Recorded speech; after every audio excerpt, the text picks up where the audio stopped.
महाराष्ट्रातील पारंपरिक कंद म्हणजे जमिनीखाली वाढणारी खाद्यमुळे. झाडं आपल्या विविध भागांमध्ये अन्न साठवतात. तसेच जी झाडं आपल्या मुळांमध्ये अन्न साठवतात त्यांना कंदमुळ असे म्हणतात. या भाज्या जमिनीखाली वाढतात आणि त्या पोषक घटकांनी समृद्ध असतात.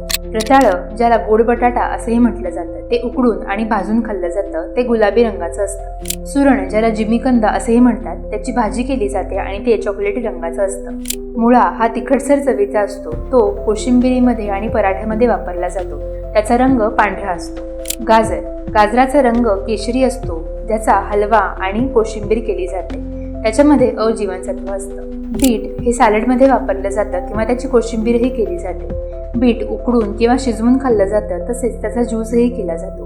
बीट हे गुलाबी रंगाचं असतं. अळकुडी म्हणजेच अळूचा कंद, ज्याची भाजीही केली जाते किंवा तो कटलेट सारखाही खाल्ला जातो. शिंगाडा हे पाणथळ जागी वाढणारं कंद.